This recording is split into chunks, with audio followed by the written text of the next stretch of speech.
Isang magandang umaga po sa bawat isa.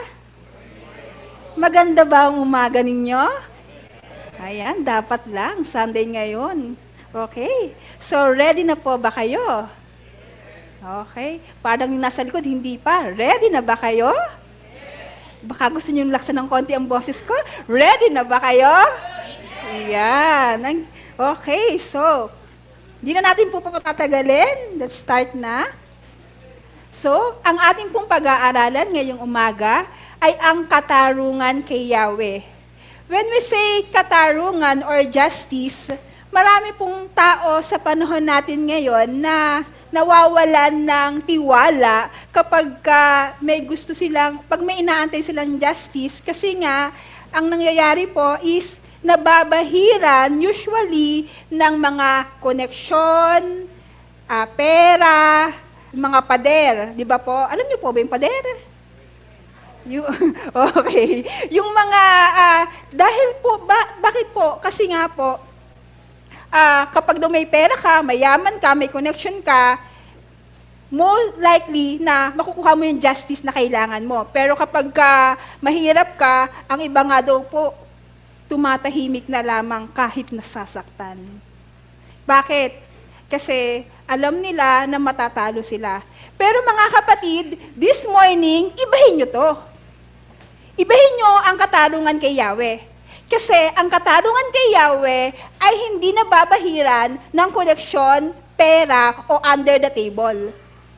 So, bakit sa kay Yahweh? Kasi po, ang totoong katarungan ay matatagpuan kay Yahweh. At gaya po ng sinabi kanina sa panalangin ni Elder, ang lahat ng tao ay haharap kay Yahweh at magbibigay sulit. Lahat po, wala pong exempted. Kaya nga po, napakahalaga po na maunawaan natin ano nga ba itong katarungan kay Yahweh, and the more, bakit tayong mananampalataya, bakit ikaw at ako, bakit tayo susunod at magpupursige na sumunod kay Yahweh? So, magsisimula po tayo sa pagbasa sa Gawa chapter 17, verse 30 to 31. Dahil simula pa lang po ng ating pag-aaral, inaanyayahan ko pong sabayan niyo po ako sa pagbasa sa ating text. 1, 2, 3, go! Sa mga nagdaang panahon ay pinalampas ng Diyos ang di pagkilala sa Kanya ng mga tao. Ngunit ngayon ay iniutos niya sa lahat ng tao sa bawat lugar na magsisit talikuran ang kanilang masamang pamumuhay, sapagkat itinakda na niya ang araw ng paghukom sa sanlibutan. At ito ay buong katarungan niyang gagawin sa pamamagitan ng isang tao na kanyang hinirang. Pinatunayan niya ito sa lahat ng muli niyang binuhay ang taong iyon. So, yung tinutukoy po dito ng apostol, sabi niya, sa nagdaang panahon, sa nagdaang henerasyon po, basically yung pinaperte niya dito. And sinasabi niya, hindi pinalampas o hindi pinansin. Hindi po ibig sabihin ay hindi talaga pinansin, na parang baliwala lang, no? Ang sinasabi po dito ay hindi muna hinatulan ng Diyos ang alin? Ang hindi pagkilala ng tao sa Diyos. Ano po yung hindi muna hinatulan? Yung hindi pagkilala, hindi pagtanggap sa Diyos. Pero, dahil po sa Panginoong Hesukristo, ano pong sabi? Inuutusan ang lahat ng tao, hindi na taga-Pilipinas, hindi na taga-Mandaluyong, taga-Quezon City. Sa lahat, ang sabi po, inuutusan ang lahat ng tao na magsisi at talikuran ang kanilang masamang pamumuhay. Magsisi talikuran ng kanilang masamang pamumuhay. Bakit kailangan magsisi at talikuran ng kanilang pamumuhay? Kasi may babala po, merong araw ng paghuhukom. Ang mga estudyante, mag-aaral ba kayo kung walang exam? Most of the time, ang kalakaran, nag-aaral dahil may exam. Kasi pag hindi ka nag-aaral, wala kang isasagot at wala kang isasagot ay bagsak. At sino matutuwa? Wala. O, mapapagalitan pa, no? So, sinasabi po dito na kailangan, ang panawagan po ay magsisi at talikuran kasi may judgment. At once again, mga kapatid, yung judgment na to, kasi nga, wala tong palakasan. Wala tong pwedeng bayaran. And sad to say po, kapag dumating po yan, wala ng second chance. Kasi ang chance po ay habang narito pa tayo. Kaya nga sabi, itinakda na. At ngayon, sabi niya, paanong katunayan? Anong katunayan na mangyayari ito? Baka naman nagbibiro lang kayo. Baka nagbibiro lang tayo, nananakot lang tayo. Hindi. Pinatunayan po ito sa pamamagitan ng isang tao. Hindi po pinangalanan kung sino ang taong yun. Tama? Pero alam natin kung sino siya. Tama? Bakit? Anong katunayan? Pinatunayan niya ito nang muli niyang binuhay ang taong iyon. Sino bang muling nabuhay mula sa patay? Ang Panginoong Hesus lamang. At ito po ay ating aaralin. Bakit? Kasi nami-misinterpret po ng karamihan. And sad to say, maraming tao ang hindi nabibigyan ito ng pahalaga. Sige, tuloy pa natin. So, paparating po ang panahon na hukuman ng Diyos ang sanlibutan.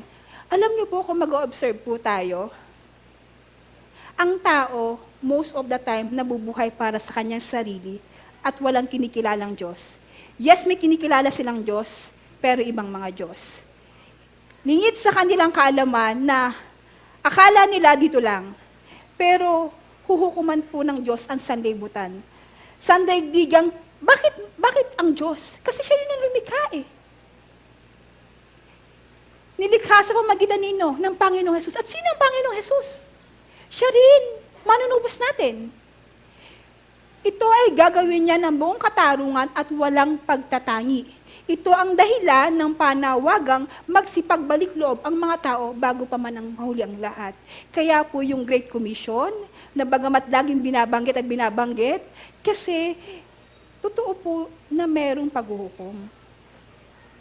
And makatarungan ng Diyos kung humatol. Kung sa tao, sa ating panahon, sa ating kasaysayan, siya rin ay pumipikit o hindi muna humahatol, gaya ng nararapat. Ito po ang katotohanan ng paghatol ng Diyos. Siya ay makatarungan, subalit ang paghuhukom niya ay may dalawang uri. Ano po yung isa? Pangkasalukuyan, sabihin, current, at pang walang hanggan, pang eternal. So ito po yung ating aaralin at susuriin ngayong umaga. So, sasagutin natin ang tanong na, papaano nga bang humatol ang Panginoong Yahweh sa tao? Paano siya nagdi-decide? Let's see. Una, humahatol si Yahweh ayon sa kanyang sariling mga panuntunan. Hindi po sumusunod ang Lord sa panuntunan ng tao. Aminin na po natin, may panuntunan po ang tao. Pero may panuntunan din ang Lord.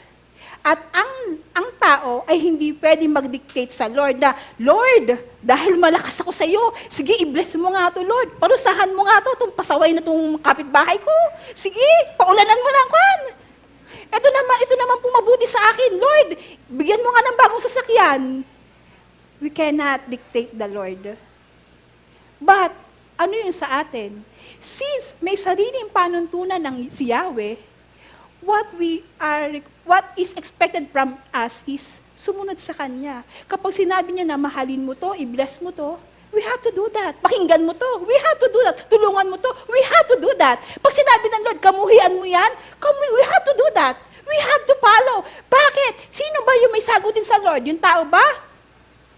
Sa tao ba may sagutin? Sa Diyos.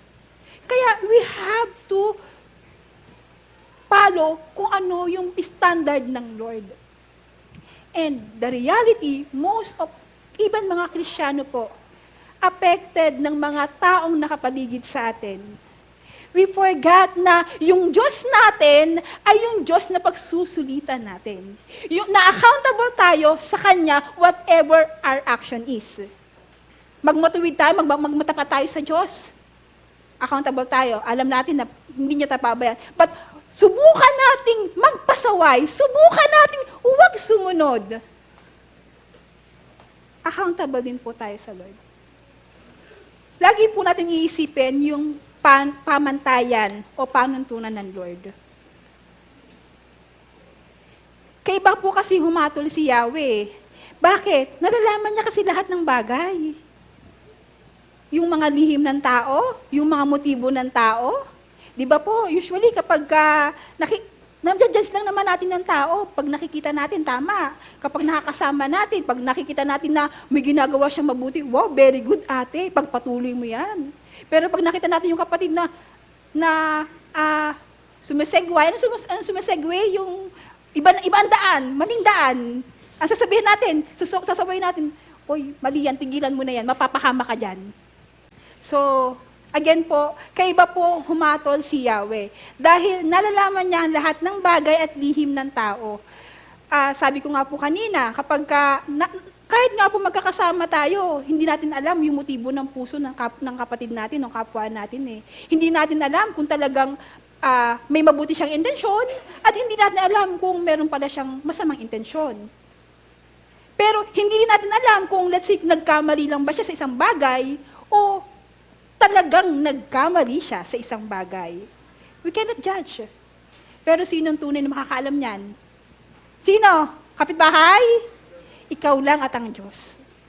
Kaya nga po, wala pong maitatago sa harap ng Diyos. At kapag dumating po yung hatol na yon, sabi niya, hahatulan niya tayo ng matuwid. Ang tanong is, bakit kaya minsan, Lord, bakit kaya hinahayaan mo yung mga masama ay magpatuloy sa masama? Di ba po sabi sa salmista, Lord, bakit mo hinahayaang mapatay o mapahamak yung mga lingkod mo? Sumusunod naman sila sa iyo, Lord. Bakit mo hinahayaan silang masaktan, maghirap?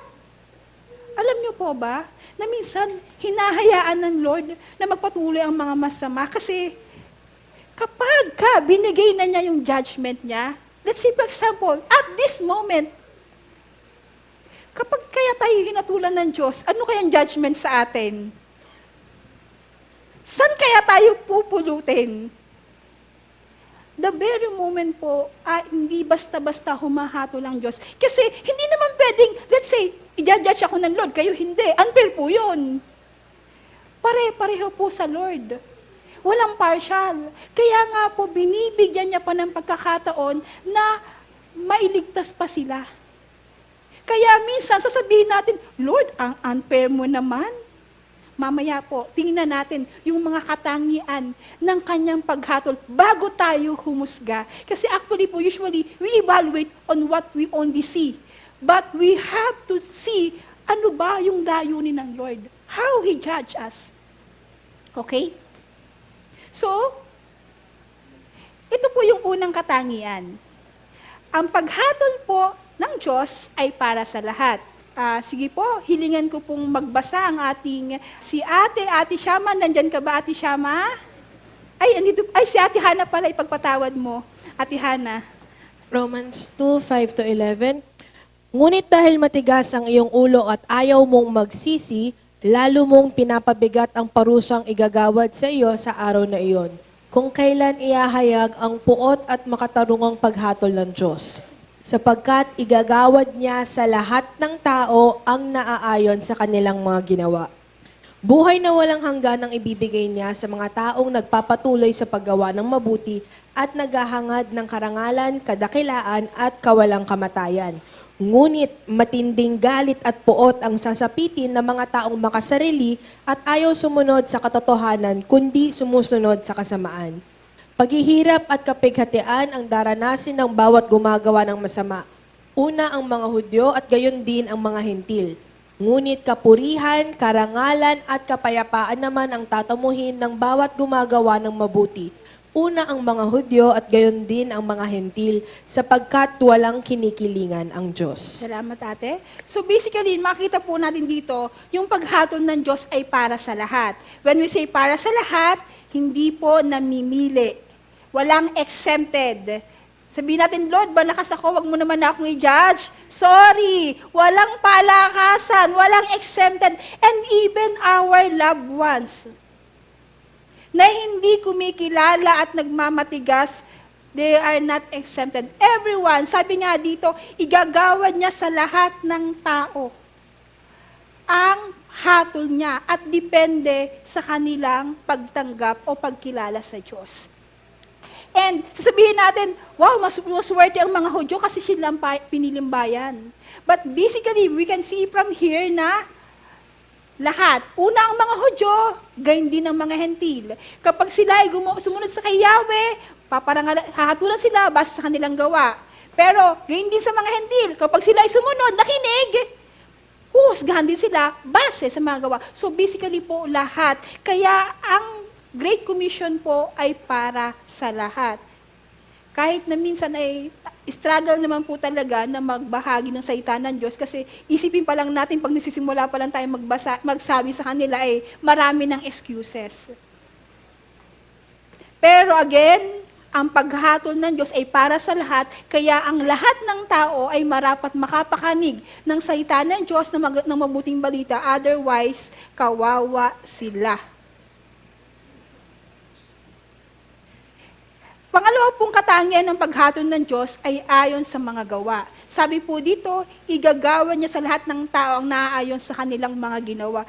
Alam niyo po kay Yahweh, kapag sinabi natin pinapanampalatayanan natin, dapat po kalaki po yung buhay. Alam niyo po kung bakit? Kasi kapag sinabi natin nananampalataya tayo, pero yung ating mga ginagawa po ay hindi lapat. Nananampalataya tayo. Dapat nandito, hindi nandito. Bakit? Kasi kay Yahweh, wala pong confusion. Hindi mo pwedeng sabihin na, Lord, nananampalataya ako sa iyo, pero hindi mo ginagawa. Sorry. Kung pwedeng man natin maloko yung mga kasama natin, yes. Pwede natin maloko. Mag-attend tayo. Every Sunday, active tayo. Pero, ang mag-check niyan, sorry kung may mga strict na checker, walang kawala sa Lord. Pati even motibo ng puso, kita niya. And sabi nga po, kung paanong puhusgahan ang mga Hudyo, kung paano sila magmamatapat, ganun din po ang mga Hentil. So, kung tayo po ay magmamatapat sa Diyos, hindi po nasasayang. Kaya po natin ito inaaral kasi para magpalakas sa ating pananampalataya na bakit ako susunod kay Yahweh? Bakit ako magtsatsaga? Bakit ako magpupursige? Bakit ko pakikinggan si Yahweh instead na pakikinggan ko yung mga bulong ng mga nasa paligid ko? Bakit ko pipiliin na magtiis kay Yahweh kaysa magsaya ng walay kay Yahweh? Kaya kapag sabi dito, hahatulan ang bawat isa Ayon sa kanyang gawa. Kaya alam mo, simple lang po sinabi ng Panginoong Jesus sa mga alagad. He who loves me, ang sunod. He who loves me, sino nagmamahal sa akin ay sumusunod sa aking kautusan, sa aking mga pinag-uutos. He who loves me will obey my commandment. And iyan po ang dapat natin na maging motto sa buhay. If I love the Lord, I should obey His commandment. Pangatlo po na katangian ay, ang paghatol po ng Diyos ay, wait lang po, yan. Ang paghatol ng Diyos ay walang pagtatangi. Dito po makikita natin na wala pong, pag sinabing walang pagtatangi, walang malakas, walang mahina, walang bata, or walang matanda, ang lahat sa Diyos ay pantay-pantay. At sinasabi nga po natin, alam niyo po yung white throne judgment, yung huling paghuhukom, sabi nga po sa Biblia na ang lahat ay nakaharap sa Kanya, maging aba at great and humble. So, and dito po, kung ganun yung character ng Lord na wala siyang favoritism, iyan naman po yung dapat nating parang strength na we can go anytime sa Lord. Kasi alam natin siyang maaasahan natin siya. Again, kung alam natin na ang Diyos ay hindi nagtatangi, alam niya yung puso natin, kapag feeling natin naaapi tayo o naagrabyado, we can go directly to Him. Kasi alam niya. And we know na hindi niya tayo pababayaan. You know what, mga kapatid? Kapag ang isang tao ay lumalapit sa Diyos, every time siya ay naapi o naagrabyado o nangihina, ang usual po, pinagkakalooban siya ng kapayapaan kahit na nasa gitna siya ng paghihirap. And that's one thing na wala yung hindi kumikilala kay Kristo. Yun po yung kaibahan natin, nananampalataya sa Panginoong Yesus, meron tayong matatakbuhan 24/7. Hindi natin bagamat yes, usual na may gumagawa ng paraan, but one thing is for sure, the Lord will not, hindi ka mababayaan, tapos. See? Okay, so, walang pagtatangi. Next po is, ang paghatol po ng Diyos ay ayon sa kaliwanagang tinanggap. Ito naman po, ang mga hentil ay walang kautusan ni Moises. Sila ay nagkakasala at paparusahan ng hindi batay sa kautusan. Ang mga Hudyo ay mayroong kautusan. Sila ay nagkakasala at hahatulan batay sa kautusan. Sapagkat hindi ang nakikinig sa kautusan, kundi ang sumusunod dito ang siyang papawalang sala ng Diyos. Kapag ang mga hentil na hindi saklaw ng kautusan ay gumagawa batay sa panuntunan nito, ayon sa kanilang likas na pag-iisip, ito'y nagiging kautusan para sa kanila. Ipinapakita ng kanilang mga gawa na nakasulat sa kanilang puso ang panuntunan ng kautusan. Pinapatunayan din ito ng kanilang budhi, sapagkat kung minsan sila'y sinusumbatan nito, at kung minsan naman, sila'y ipinagtatanggol nito sa kanilang isipan. Ano po ba yung ating binabasa, mga kapatid? Di ba, maaaring maging question sa atin, paano po kung yung mga lolo at lolo pa natin na hindi naman nakarinig ng mabuting balita, paano sila, Lord, maliligtas? Di sila lahat sa impyerno? Yan, ito po yung sagot. Kasi sabi dito, sino ba ang may kautusan? Di ba ang mga Hudyo? At iyon, doon sila subject, no? Sabi nga, ang mga nakikinig sa kautusan, sino ang papawalang sala? Nakikinig lang ba? Nakikinig lang ba? Kapag narinig mo lang ba ang kautusan, mga Hudyo, kapag napinakinggan lang ba nila at wala silang gawa, papawalang sala ba sila ng Diyos? Hindi. Kailangan nilang pakinggan at sundin. At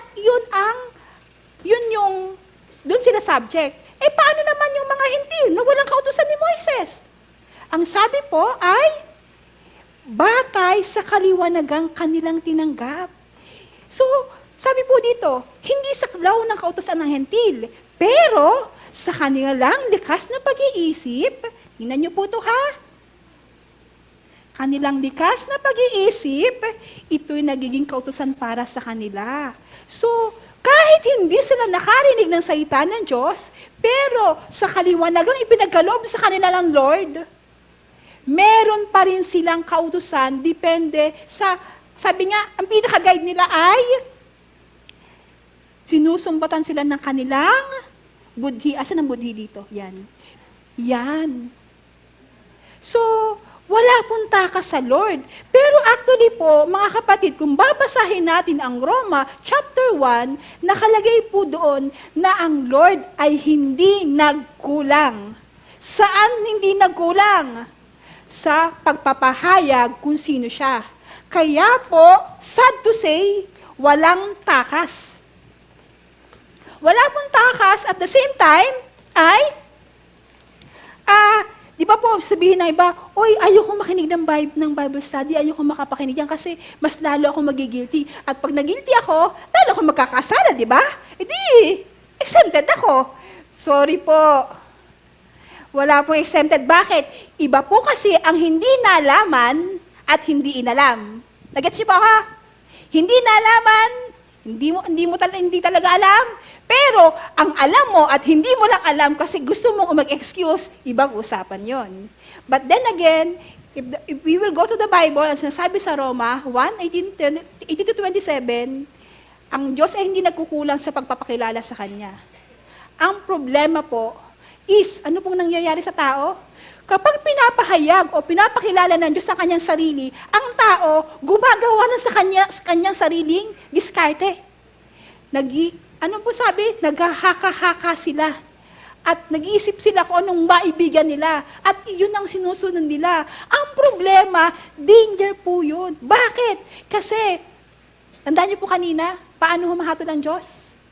Sa kanyang sariling pamantayan, hindi sa pamantayan ng tao. At dun po napapahamak ang tao na, Lord, okay na to. Pwede na to, carry bells na to. Pagbigyan mo na. Ay, sorry po. Iba po kasi yung pamantayan ng Lord. Kaya po ang isang Kristiyano, kailangan niya talagang sumunod. Ngayon po, minsan isipin natin, Lord, paano ba magiging madaling sumunod? Well, actually po, it's a relationship talaga sa Lord. Yung talagang pagtitiwala mo sa Kanya, na tutulungan tayo ng Lord na makasunod sa Kanya, na kahit mahirap, magiging madali.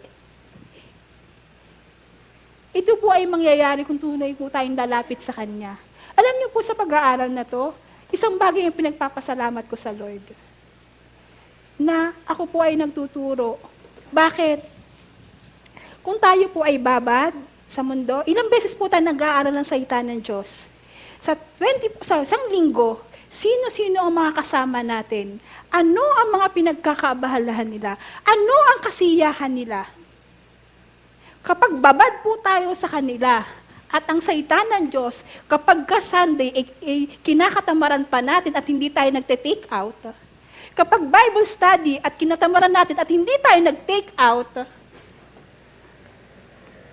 ang isang Kristiyano, bumubulugso. Sa halip na lumago, hindi po. Bakit? Malakas yung hatak.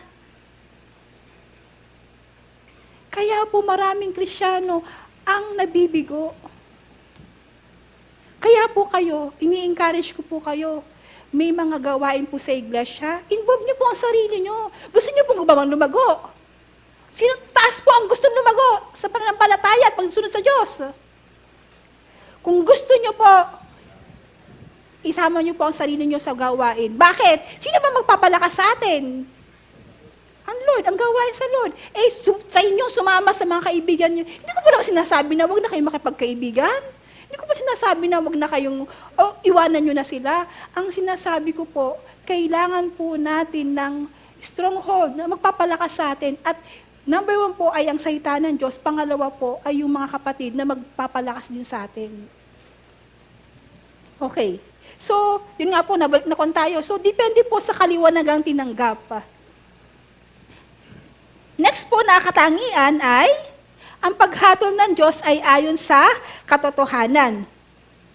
Dito po makikita natin na sabi nga, ayon sa magandang balitang aking ipinangaral, gayon ang mangyayari sa araw na ang mga lihim na mga tao ay hahatulan ng Diyos sa pamagitan ni Kristo Jesus.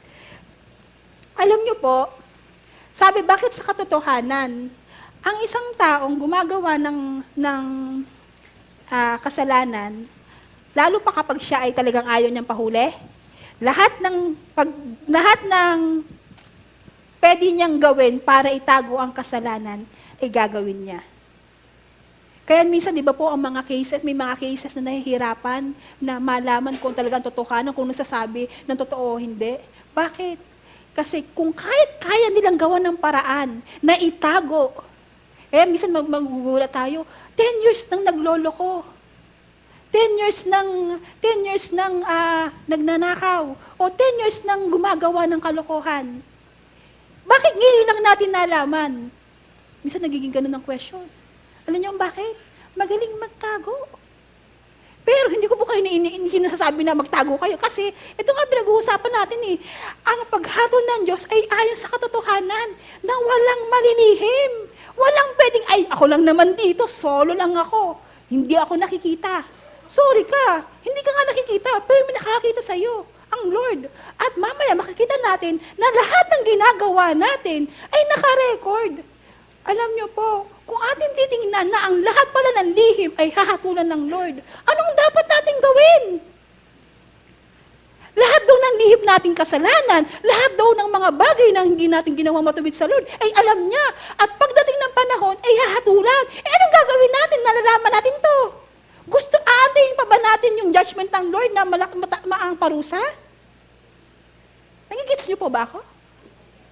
Kung ganyan po pala, ngayon pa lamang dapat iniisip na natin, ano bang nagawa kong kasalanan ng isang araw? Ano bang nagawa ko ano bang mali ang mukhan ko? At kung lahat ng kasalanan ay ipaghingi na natin ng tawad sa Lord. Kasi lahat ng lihim sa araw na yun ay hahatulan niya. At kung may lihim pa po tayo na kasalanan, ay stop na po natin. Otherwise, gusto po na, sabi nga, meron na kanina nga ba? May verse po tayo na kapag pinagsasabihan na tayo, tinutuwid na tayo, sinasabihan na sa atin na itigil na natin yan at hindi natin tinigil. Ang sabi, pinabibigat mo ang parusa na makakamtan mo pagdating ng panahon. So, ang paghatol po ng Diyos ay ayon sa katotohanan at walang may tatago ang sino man. Di ba po masarap din naman po kung let's say, i-judge tayo ngayon ng Lord, saliksikin na ang puso natin na hindi tayo matatakot na, Lord, you can check me. Di ba po pag wala kang ginagawang masama, hindi ka matatakot? Try mo gumawa ng masama. Kung titingin na sa'yo, baka alam na nito ang nangyayari sa akin na. Di ba po? Iba yung kumpiyansa mo kapag alam mong naging tapat ka. Pero iba ang thinking mo kapag alam mong may tinatago ka. At sa Diyos po, sa umagang ito, lahat po tayo ay nakaharap kay Yahweh. Alam niya ang iniisip natin, alam niya ang kalagayan ng puso natin, alam niya ang pangangailangan natin, and we must decide. Anong desisyon ng isang Kristiyano? Ang magpakumbaba at ihingi ng tawad sa Lord ang lahat ng ito. Okay na? Okay. So, pangalawa po, paano nga bang humatol ang Panginoong Yahweh sa tao? Humahatol si Yahweh ayon sa kanyang sariling at pangkasalukuyang layunin para sa tao. Sabi po dito, ayon sa kanyang sarili at pangkasalukuyan, napakahalaga po na maunawa natin itong pangkasalukuyang layunin. Kasi po, minsan magtataka tayo, bakit kaya hinahayaan ng Lord na magpatuloy yung mga masama, naghihinalaki tayo sa Lord, na bakit parang hindi mo naman dinidinig yung prayer ko, Lord, ang tagal ko na sinasabi, wala naman akong ginagawa sa taong to, pero pinagkakaisahan nila ako. Lord, para namang bingi ka, para namang wala akong Diyos. Pero, yung meron po kasing pangkasalukuyang layunin ng Diyos para sa tao. And minsan nasasabi natin na, Lord, bakit yung kung sino pang mababait, yung inuuna? Naku, delikado pala maging mabait. Uunahin ka. Diba? At tapos yung masamang damo matagal ang buhay. Ano ba? Alam niyo po, sa Isaiah 57, may maliit pong verse doon na sinasabi na yung mga mababait daw, hindi naman lahat ha, baka ako nyo lahat ha, sabi, ba't di ba kinukuha ng Lord, siguro hindi ako mabait. Meron po sa Bible na kung sa Isaiah 57 na kinuha na ng Lord yung yung kanyang matutuwid para hindi na sila maghirap pa sa darating na sakuna. At yun po ang kakaingatan ng isang Kristiyanong nagtitiwala sa Lord na, Lord, ayaw mo akong mapahirapan na. Yun po. Pero again ha, hindi po lahat na mababait, hindi agad ikukunin na ng Lord ha. Ang iba naman po kasi ay, yun naman po yung judgment niya. Yung, minsan, di ba po, sa totoo lang naman po, di ba po, ang masakit mamatayan. Ayaw natin na mamatayan, lalo kapag mahal na mahal natin. Pero, bukod po sa sinabi ko kanina na maaring ayaw na niyang pahirapan ng Lord sa darating na sakuna at paghihirap, meron naman po na, yun naman talaga yung time na niya. Kahit ayaw po natin tanggapin, pero kung yun ang timeline niya, wala po tayong magagawa. Meron din naman pong kinukuha na dahil hinatulan na ng Lord, na sagad na. Kung sabi sa iba, sa matalastas yung naabot na yung kwan. Nakalimutan ko, basta naabot na. Yon. So, kaya time na niya. So, hindi po natin alam kung paano tayo. Huwag po natin tingnan yung ibang tao. Ang tingnan po natin is tayo, pagka tayo hinatulan ng Diyos, ano kaya yung hatol sa atin? At the same time, titingnan po natin, ano kaya yung layo ng Lord? Bakit sa mga mahal natin sa buhay, kinukuha na sila? At bakit naman yung mga masasama ay hinahayaan lang ng Lord na magpatuloy at mamayagpag? Kahit nga po sa Psalms, di ba po, kung mababasa nyo, maraming tala doon na sinasabi ng psalmist sa Lord na, Lord, bakit mo hinahayaang managumpay ang mga to? Baka konti na lang kami nagmamatapat sa iyo.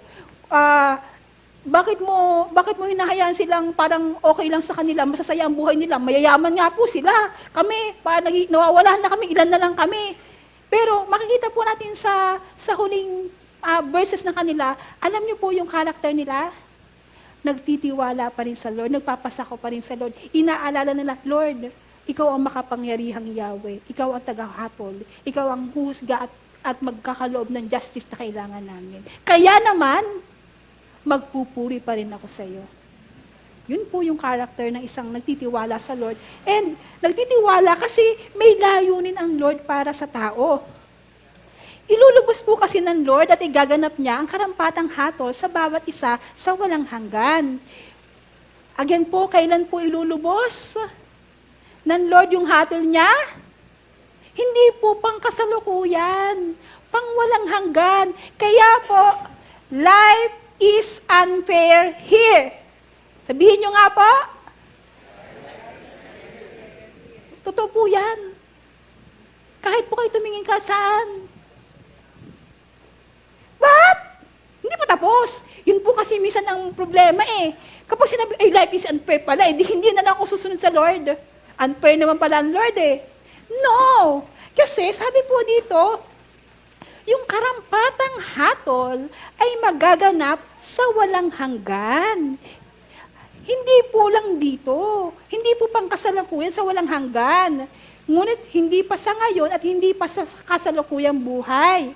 Ang mga hatol ni Yahweh sa kasalukuyan ay batay sa kanyang iginaganap na layunin para sa lahat ng mga nilikha, kabilang ang mga tao. So, madalas po kasi sinusukat natin ng Lord sa nangyayari sa buhay natin, tama? Bahala kayo. At dahil dito, ang nagiging tingin ng tao sa mga hatol nito ay tila kulang o labis kaya. Minsan sinasabi nga natin na parang hindi fair ang Lord. Pero, meron po kasi siyang layunin para sa lahat. At dito po nanggagaling ang mga propeta, mga apostol, sa kanilang paghikayat na manampalataya, magtiwala, umasa sa pagliligtas ng Diyos. Ano po ba yung nagpapalakas sa inyong pananampalataya? Ano po ang nagpapatibay sa inyo kapag kayo ay down? Kapag kayo ay nawawalan ng pag-asa? Ano nagpapatatag sa inyo, nagpapalakas sa inyo? Sino ang nagpapalakas sa inyo? Walang iba po na dapat tayong balikan, kundi ang magandang balita patungkol sa Panginoong Hesukristo. Kasi whatever circumstances we are experiencing, meron tayong Savior, ang Panginoong Jesus, na nagsakripisyo sa atin upang tayo ay maging matuwid sa harap ng Diyos. At in His time, makasama niya sa buhay na walang hanggan. Kaya nga po sabi, kahit na mahirap, magtiyaga, magtiis, magtiwala. So, ito po yung halimbawa ng hatol pangkasalukuyan at hindi paganap. Una, sabi sa Genesis 6:1-18, sige nga po, patulong ako magbasa. Hana? Verse 1, napakarami na ng mga tao sa daigdig ng panahong iyon. Nagkaroon sila ng mga anak na babae. Nang makita ng mga anak ng Diyos na ang mga babaeng anak ng tao ay magaganda, ang mga ito'y pumili sa kanila ng kanya-kanyang asawa. Sinabi ni Yahweh, hindi ko ipapahintulot na mabuhay ng habang panahon ang tao sapagkat siya'y makalaman. Hindi na lalampas ng 120 taon ang kanyang buhay sa daigdig. Nang panahong iyon, may mga higante sa ibabaw ng lupa. Sila ang naging bunga ng makikipagtalik ng mga anak ng Diyos sa mga anak ng tao. Ang mga higanting iyon ay tinanghal na mga dakilang bayani at tanyag na tao noong unang panahon. Verse 5, nakita ni Yahweh na laganap na ang kasamaan ng tao sa daigdig at puro kasamaan na lamang ang palaging nasa isip nito. Kaya't labis na ikinalungkot ni Yahweh na nilikha pa niya ang tao. Sinabi niya, lilipulin ko ang lahat ng taong aking nilalang. Lilipulin ko rin ang lahat ng hayop at mga ibon. Ikinalulungkot kong nilalang ko pa ang mga ito. Ngunit si Noe ay naging kalugod-lugod kay Yahweh. Ito po, no, makikita natin dito kung yung puso ng Lord na nilikha niya ang sanlibutan, ang lahat. Tapos makikita niya na sobrang sagad na ng tao, na sa sobrang sumama po kasi ang tao. Kaya anong sabi ng Lord, kapag ka napuno na, yun po ang mahirap, yun po ang wag nating pipilitin. Ang mapuno, ang Diyos. Kasi pag napuno ang Diyos, humahatol siya sa pangkasalukuyan, pero hindi pa ganap. At this moment, hinatulan na niya ang tao. Ano po?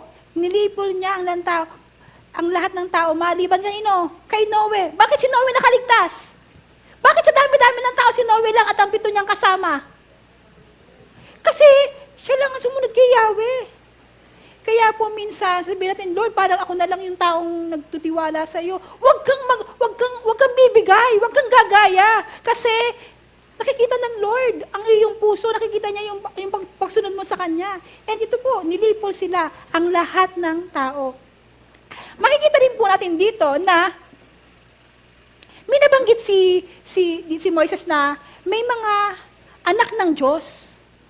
May mga anak ng Diyos na nakikipag-asawa sa mga anak ng tao. At alam niyo po kung anong kanyon, anong pangalan nito?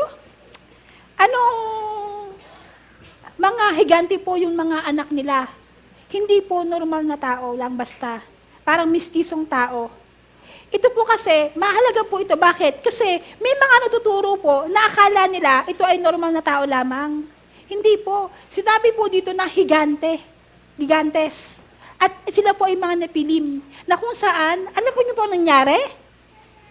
Inimpluwensyahan nila po ang mga tao na lalong sumama. Lalong sumama, kaya po, lalong sumama ang tao. Nung nakita ni Yahweh na gano'n, hinusguhan na niya. Bakit kailangan niyang gawin yon? Kasi may layunin siya.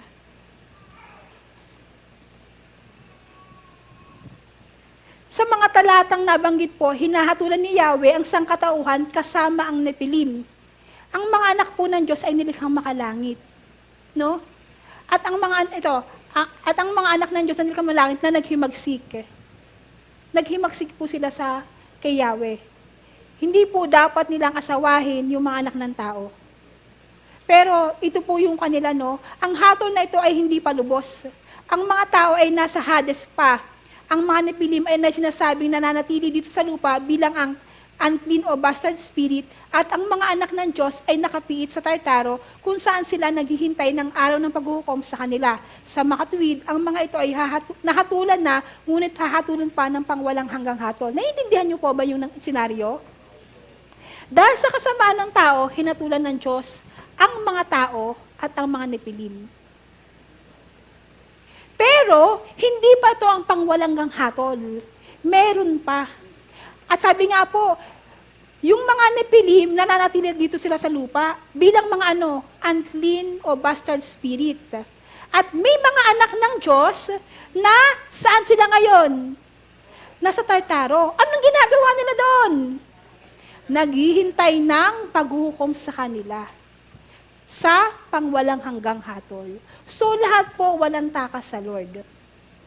So, tingnan po natin, may mga napipiit pa ng mga anak ng Diyos. Ang sabi po sa 2 Pedro 2:4-5, hindi pinatawad ng Diyos ang mga anghel na nagkasala. Sila'y idinapon sa impyerno kung saan sila'y iginapos sa kadiliman upang doon hintayin ang araw ng paghukom. Dahil sa kasalanan ng tao noong unang panahon, ano pong ginawa ng Lord? Ginunaw ng Diyos ang daigdig sa pamamagitan ng baha. Wala siyang iniligtas maliban kay Noe na nangaral tungkol sa matuwid na pamumuhay at ang 7 niyang kasama. So, dito po makikita natin na may mga napipiit na anak ng Diyos at naghihintay ng judgment. Kaya nga po, ang lahat po ay hahatulan. At bukod po dyan, may mahalimbawa pa po tayo ng pangkasalukuyan na hindi paganap. Ito po sa Genesis chapter 10, na kung saan ay after po nagunawin ng Lord yung sanlibutan, ano po, nagsimula na po muli siya kay Noe, no? Kay Noah. Nagsimula na uli siya at sa kanyang mga anak at kung babasahin po natin dito, panibagong angka na po. Di ba po una kay Adan, sumama ang tao, ginunaw ng Lord. Next na kay Noe. Kaya nagsimula po uli kay Noe, yung sangkatauhan. Ngayon po, bakit sinasabi natin na pangkasalukuyan at hindi paganap? Ano bang ginawa ng Lord? Sa Genesis 11. Sa Genesis 11, sa simula po ang sabi, iisa ang wika at magkakapareho ang salitang ginagamit nila. Ang sabi ng Lord kay Adan at kay Noe, titignan niyo po, pareho lang po. Punuin niyo ang buong daigdig. Palawakin niyo. Nung po, ang kalagayan ng tao is may kakayahan siya na palawakin ng Eden at makasama ang Diyos. Pero nawala po iyon dahil sa kasalanan. At nawala po yung kanayon. So at this moment naman, sa halip na yung panibagong utos sa kanila na magsama-sama, baliktad naman. Yun po talaga makikita nyo yung matitigas ang ulo. Yung may utos, baliktad ang ginagawa. Ang sabi sa kanila, anong ginawa nila? Nagkaisa silang gumawa ng tore na aabot sa langit. Di ba po, minsan mahirap intindihin. Lord, ano bang kasalanan nila? Gumawa lang naman sila ng tore, magkaisa silang wag nang maghiwa-hiwalay. Sabi ng Lord, punuin nga nila . So, ayaw nila sundin yung kalooban ng Lord. Discarded nila. At actually po, yung paggawa po ng tore, bagamat hindi po nasulat, pero makikita natin, yun po ay panawagan sa ibang Diyos. At alam niyo po yung mga naghimagsik na mga anak ng Diyos, no? Ano pong ginagawa nila? Tinuturuan niya ang tao na sumama. At kaya nga po, yung hatol ng Lord ay hindi lang sa tao, pati sa mga anak ng Diyos na naghihimagsik sa Lord. Kaya po ang lahat ay paparusahan. So, paano po ito tinignan? Sa Deuteronomy 32:7-9. Sabi dito, alalahanin ninyo ang mga lumipas na panahon, ang mga salinlahin ng mga nagdaang taon. Tanungin ninyo ang inyong ama at kanila sasabihin, pati ang matatanda at kanilang sasaysayin, na ipamahagi ng kataas-taasan Diyos ang ipamamanang lupain, nang ang bansay kanya-kanyang hatiin, mga hangganan nito'y kanya itinakda sa dami ng mga anak niya. Ito pong sinabi mga dami ng mga anak niya, pertaining po sa anak ni Yahweh, mga nilikhang makalangit. Pagkat ang lahi ng Jacob ay kanyang pinili, sila ang kanyang tagapagmanang lahi. Dito po, kinuhan po binabalikan po ni Moises na kung saan ay, sinasabi po kasi sa Genesis 10 and 11, ito daw po ay mga Israel, yung mga anak na sinasabi. Pero hindi po. Ang sinasabi po dito ay ang mga nilikhang makalangit na kung saan binigyan ng Lord pinag-supervise ng Lord sa mga nahiwalay na bansa. Kasi nga po, after ng tore, nung pinaghiwa-hiwalay, di ba po, naghiwa-hiwalay sila. At nung naghiwa-hiwalay sila, di ba, doon pa lang po, nagsimula ang Israel kasi tinawag niya si Abram, sila po ang naging bayang Israel. At yung mga nahiwalay na bansa, pinahamahala po yun sa mga anak ng Diyos. Yung mga nilikhang makalangit, nagigets niyo po ako. O sige po, tuloy po tayo. So ito po, yun sinasabi niya dito na binabalikan ni Moises na alalahanin niyo, wag niyo, kasi ang sinasabi nga po na ibang natuturo, ito lang daw po yung mga Israel, hindi naman po, wag po matigas ang ulo. Yun. So, So, si Jacob ang pinili ni Yahweh. Doon, sa Genesis chapter 12, doon pa na po nagsimula ang Lord na tumawag uli. Bakit tumawag uli si Lord? Bakit tinawag niya si Abram? Kasi ang Lord, hindi siya basta nag-give up sa kanyang layunin sa tao. Ano bang layunin niya sa tao? Makasama niya ang tao. At yun po yung layunin niya, kaso dahil nga sa kasalanan nasira. So dito, tumawag uli siya, tinawag niya si Abram. And ang good thing po, ang ginawa ni Abram nang tinawag siya ng Lord, siya ay sumunod at nanampalataya sa Diyos. Nung nagpakilala sa kanya ang Diyos, pinanampalatayanan niya. And, ayun po, sabi nga, ang sayo'y magpapala ay aking pagpapalain, ang sayo'y sumumpa ay aking susumpain. Ano naman pong relevance nito sa atin? Ano naman relevance nito sa atin? Ang relevance po natin, through Abraham, tayo po ay naging lipi din ng Israel. Paano po? Hindi sa laman, kundi sa puso. Bakit?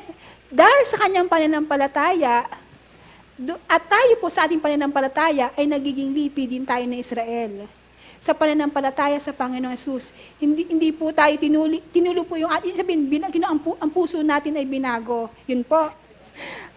Dito po, nagpabaya at nag-imbot. Ito pong verse na to, I believe na nabasa nyo na po, pero reminder lang din po no, na ito po kung saan ang Diyos sa kalangitan, dahil sa hindi pagsunod, kaya po napakadelikado pag hindi sumusunod talaga, no, binibigyan ng opportunity, pero hindi sumusunod. Hinatulan po ng Lord ang mga anak na Elohim na kasi sila yung pinamahala sa mga tao para i-supervise, tulungan, magbigay ng hatol sa mga mahina at ulila, pero baliktad ang ginawa nila. Anong ginawa nila? Ang ginawa nila ay lalo nilang pinasama ang tao. Hindi nila ginawa ng tama yung kanilang dapat gawin. Naiintindihan niyo pa po ako? Masyado po bang mabilis? Sakto lang ba? Okay po, sige po. So, at dito, dahil nga dito, sabi niya, dahil sa ginawa niyong yan, ang sabi ko sa verse 6, kayo'y Diyos, anak ng kataas-taasan, tulad nitong tao, lahat kayo'y mamamatay. Katulad din ng prinsipe, papanaw ang inyong buhay. So, yun po yung judgment ng Lord sa pangkasalukuyan. Meron din po sa Biblia na kung saan sila o ilan sa kanila ay hindi pa nahahatulan. Sabi po sa Daniel, ito naman po yung tagpo na kung saan ay after mag-pray ni Daniel, sabi yung dininig ng Lord, yung prayer ni Daniel, ang sabi niya, Daniel, huwag kang matakot sapagkat I'm reading verse 12 po sapagkat mula pa nang nagpakumbaba ka sa harapan ng Diyos, upang magkaroon ka ng pangunawa, dininig ang iyong panalangin. Tingnan niyo po tingnan niyo po itong verse na to. Kaya naparito ako. Sino po yung mensahero ng Lord? Ngunit pinigilan ako ng pinuno ng kaharian ng Persya sa loob ng 21 araw hanggang sa dumating si Miguel. Isa sa pangunahing pinuno ng sumaklolo sa akin pagkat naiwan akong nag-iisa kasama ng mga hari ng Persya. Ano po ba yung binabasa natin? Ang binabasa natin, sinasabi po si Angel Gabriel na Daniel, yung prayer mo, dinig ng Lord. At matagal ko na dapat nasagot yung prayer mo. Kaso may pumigil. Sino pumigil? Ang hari ng Persya. Ay, sino po ba mga tao lang ba to? Hindi po. Mga nilikhang makalangit yan. So, ibig sabihin, when we pray, nagbabakbakan sa kalangitan. Ang gusto ng Lord, dinggin yung prayer natin. But, may humahadlang. So, sino makikipaglaban tayo ba? Hindi. Ang nakikipaglaban ay ang mga anghel na mabuti na kung saan sumusunod kay Yahweh. When it comes to answering our prayer, if we are faithful to the Lord, He will answer us. At kaya nga po napakaganda tingnan, akala mo walang ginagawa ang Lord. Meron. At nagbabakbakan pa sila para ibigay yung prayer natin. But of course, we cannot expect something na hindi naman para sa atin talaga. Baka sinasabi natin, Lord, I want 1 million now na. Ay bahala ka sa buhay mo, magantay ka, walang mangyayari sa'yo. So what I'm saying po dito is, ganun po katapat ang Diyos. Ganon din po katapat ang kapangyarihan ng Diyos kapag tayo lumalapit sa Kanya. May nagbabakbakan sa kalangitan. Kaya nga po, it is an encouragement sa bawat isa sa atin na nag-i-struggle tayo sa prayer for sometimes. But it is powerful. It is the weapon that we have. Okay. Pero actually po, sinasabi po dito na may mga ilan pa na hindi pa nahahatulan. No? So, ito naman po, halimbawa pa rin ng pangkasalukuyan at di paganap. Pamilya na kayo dyan, John 3:16, di ba? Lagi, sapagkat ganyan ang pag-ibig ng Diyos, ibinigay niya kaysa anong kailangan ng taong gawin? Sumampalataya. Kapag sumampalataya sila, anong mangyayari? Magkakaroon ng buhay na walang hanggan. Pero pag hindi, hahatulan sila. Yan po ay pangkasalukuyan. Nahatulan na. Ang sabi sa verse 18, usually po namimiss itong verse 18 eh. Hindi hinahatulan ng parusa ang sumasampalataya sa anak. Ngunit hinatulan na ang hindi sumampalataya sapagkat hindi siya sumampalataya. When we preach the word, it's not just salvation. We need to remind them na may judgment na rin ang Lord. Ngayon pa lang may judgment na. Pero, hindi ba naman po tapos yun? Paano kung let's say isang Krisyano, siya po ay nanampalataya, ngunit hindi naman namumuhay, hindi naman lapat. Aba, akala mo, grace pa rin yun, iba lang grace yun. May judgment ka na po sa Lord noon. Pero, kapag ikaw naman ay hindi ka Krisyano at nanampalataya ka, maliligtas ka pa rin po. Nagigets niyo po ba ako? O sige po, intindihin niyo po ako kasi bibisan ko na lang po. So, pangatlo po, paano nga bang humatol ang Panginoong Yahweh sa tao? Panghuli, humahatol si Yahweh ayon sa kanyang sarili at pangwalang hanggang layunin para sa tao. Kanina, pansamantala. Ngayon po, pansamantala, pangkasalukuyan pala, Karen. Ngayon po, pangwalang hanggan na. Ang panghuli po, ito po yung panghuli natin na kung saan sisilipin po natin yung dalawang layunin nga po, na kung saan hindi nga po inilalapat, hindi po ang Lord basta-basta nagja-judge. Kasi, kung judge nga po ng Lord, yung possible niya pang iligtas, ay gusto niya kung maaari, ay gusto pa niyang iligtas. Lalo na yung mga Krisyano nag-i-struggle na, let's say kung bakit tayong Krisyano, nag-i-struggle tayo, okay tayo ngayon, tapos magbabackslide tayo, okay naman tayo ngayon, magbabackslide naman tayo. Ano kaya mangyayari sa atin pagdating ng huling araw? Ano kayang judgment sa atin? Tingnan po natin. Katulad ng nabanggit na, ilulubos at igaganap ni Yahweh ang karampatang hatol sa bawat isa sa walang hanggan. Pagdating ng takdang oras, igagawad ng Diyos sa pamagitan ng Panginoong Hesus ang ganap niyang katarungan para sa lahat ng tao at lahat ng mga nilikhang makalangit. Talakayin po natin yung dalawa. Yung paghuhukom, mabilis na lang po ito. Yung paghuhukom sa mga mananampalataya. Sige nga, Bunso, pakibasa ako. Verse 8, malakas ang aming loob at mas gusto pa naming iwan ang katawang ito na aming tinatahanan ngayon upang manirahan na sa piling ng Panginoon. Kaya naman, ang pinakananais namin ay maging kalugod-lugod sa Kanya, maging nasa katawang lupa o maging nasa piling na Niya. Sapagkat lahat tayo haharap sa hukuman ni Kristo at tatanggap ng nararapat ayon sa ating mga gawang mabuti o masama nang tayo'y nabubuhay pa sa katawang ito. So, tingnan po natin na ang bawat isa po, tayo po, actually, wag natin, bagamat kailangan tignan, pero lagi po natin tingnan kung paano tayo sumusunod sa Diyos, no? Alalahanin po natin na lahat tayo haharap at tatanggap ng nararapat ayon sa ginawa natin. Kung tayo magmamabuti o kung tayo magmamatigas sa Panginoong Yahweh. At ano pong sabi? Habang nabubuhay pa. Kapag patay na po tayo, wala na pong i-expect sa atin kasi patay na nga eh. So, habang may lakas pa po tayo at this moment, until kung anong iloob niya sa atin, yan po. So, paano po ba ito inunawa ni Apostol Pablo? Sabi ni Apostol Pablo, sa earlier one niya, unang Korinto 9:27, subalit pinahihirapan ko ang aking katawan at sinusupil ito upang sa gayoy hindi ako makaalis sa paligsahan pagkatapos kong mangaral sa iba. Ano pong ginagawa ni Apostol Pablo? Hindi lang po siya basta nangangaral. Hindi lang po siya basta nag-aaral. Hindi lang siya po basta nakikinig ng aral. Ano pong ginagawa niya? Pinahihirapan niya ang kanyang sarili. Paano pinapahirapan? Tinitingnan niya ang kanyang sarili. Ang ginagawa ko ba ay ayon sa kalooban ng Lord? Baka kasi ang dami kong sinabi, pero at the end of the line, ako pa lang hindi kasama sa bibigyan ng award. Nagigets niyo po ako? Yung ang dami mong ginawa sa Lord, pero pagka nag-judge na ang Lord, first place kaya tayo o no place? At iyan po yung panawagan sa bawat Kristiyano, na may mga instances na nahihirapan tayo, pero kailangan natin magtiyaga. Tingnan natin kung paano, lagi natin tingnan sa pamantayan ng Lord, huwag sa pamantayan ng tao.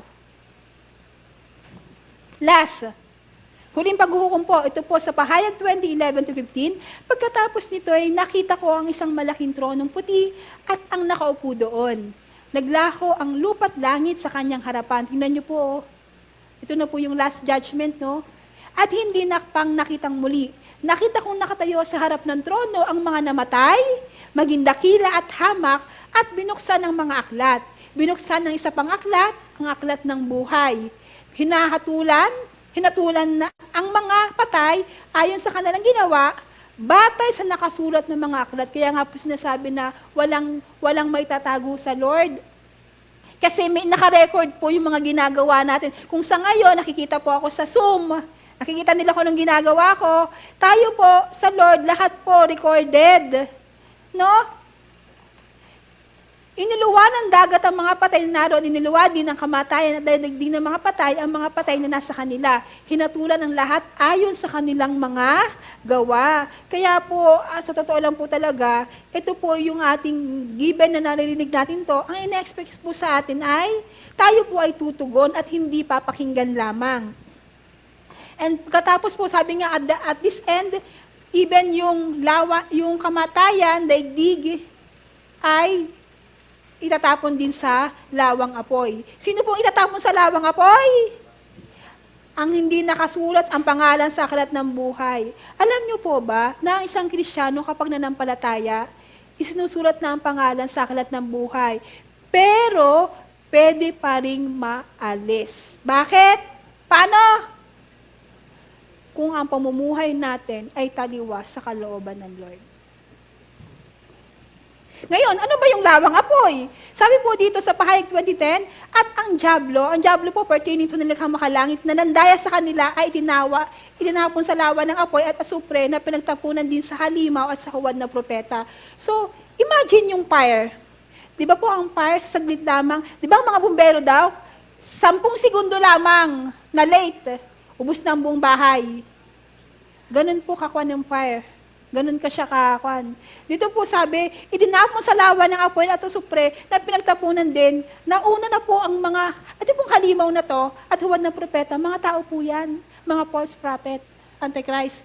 Pinahirapan sila doon araw at gabi magpakailanman. Wala pong may gusto sa lawang apoy at asupre. Yung maghutom nga lang po tayo, nahihirapan na tayo eh. How much more yung konting paso pa nga lamang, nahihirapan na tayo. Ito po sinasabi is lawang apoy na forever. Dito po, ipagpatawad niyo po, walang forever. Pero sa Lord, may forever. Dalawang forever po yan. Forever with the Lord, and forever with, bahala na kayo sa kaaway ng Diyos sa lawang apoy. Ngayon, natatanong, anong pipili natin? Forever with the Lord o forever sa lawang apoy? Oh. Ay, syempre, forever with the Lord. Kaso, hindi basta-basta makakapasok doon. Ang sabi po niya ng Panginoong Yesus, marami ang lumalandas. Malawak ang daan patungo sa kasamaan. Pero makitid ang pintuan patungo sa, yun po. So, marami po talagang masama. Pero anong pipiliin natin? Kayo na po ang bahala. So, bilang pagtatapos po, ang katarungan kay Yahweh, ngayon naaral po natin na ang katarungan, paano nga bang humatol ang Panginoong Yahweh? Humahatol siya ayon sa kanyang sariling panuntunan. Always remember, not our standards, but His standards. Humahatol siya ayon sa kanyang sarili at pangkasalukuyang layunin para sa tao. Huwag po nating sukatin ang Lord sa mga ginagawa niya currently. Okay. Tumingin po kayo sa room na to. Makikita nyo ba sa room na to ang Mall of Asia? Oh, bakit? Limitado lang kasi nakikita natin. Ang Diyos po, alam niya lahat. Kaya wag po natin susukatin yung nangyayari sa buhay natin to. Ang panawagan po palagi sa atin ay magtiwala tayo sa kanyang sariling layunin para sa ating mga buhay. At then again po, ang panghuli po ay isusulit po ng Lord ang lahat dahil hatulan niya tayo sa pangwalang hanggan. Kung makaligtas man tayo sa buhay na to, sa white throne judgment, sa huling araw, sa kanyang paghuhukom, kung hindi po tayo masasama sa rapture ha, kasi meron pong rapture. Yung mga unang nabuhay po sa rapture, syempre hindi na po kasama dito po sa muling bubuhayin. Pero ang malinaw lang po, lahat po ay hahatulan at walang ligtas, walang palakasan, walang under the table, at walang, Lord, sorry, pwede bang second chance? Kasi last na po iyan. So, bilang pagtatapos po, makatarungan ng ating Diyos. Iginagawad niya ang lubos na hatol sa lahat sa takdang panahon. Gayunpaman at sa kasalukuyan, hindi pa natin nakakamtan lahat ito dahil ang Diyos ay, ano pong ginagawa ng Lord? Nagpipigil.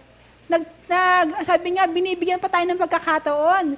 Nagpipigil siya sa paghatol sapagkat nais niyang ang mga tao ay magbalik loob sa Kanya at mga ligtas mula sa kapahamakan.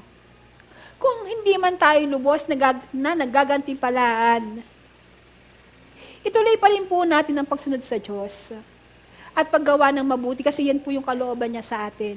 Hindi ito nasasayang. Kung hindi man lubos na napaparusahan sa kasalanan, Lord, okay lang, hindi mo ako pinaparusahan ng Lord. Pero sabi po dito, ipagsisi pa rin po natin ito. Nang sa gayon, wala po tayong pagsisihan sa walang hanggan. Huwag po natin sukatin ang buhay at pagpapala sa kung ano lang ang mayroon o wala sa kasalukuyan. Manapa, matuto tayong magtiwala at umasa sa Diyos na maggagawad ng parusa o gantimpala ayon sa nararapat pagdating ng takdang panahon sa walang hanggan. Mga kapatid, ang katarungan ng ni Yahweh, ay maaasahan natin at marapat natin pagkatiwalaan. Hindi natin pwedeng i-compare sa katarungan dito sa atin, sa panahon natin ngayon, na nababahiran ng mga, alam nyo na. So, sa ating mananampalataya, ang panawagan po sa bawat isa, magtiyaga, magtiis, magpalakasan tayo, magtulungan tayo, sumunod tayo sa pagbabahagi ng Word of God kasi kawawa po yung mga mahal natin sa buhay kung hindi sila makakarinig ng salita ng Diyos, mapapahamak sila. Kasi may judgment sa Lord. Magandang umaga po.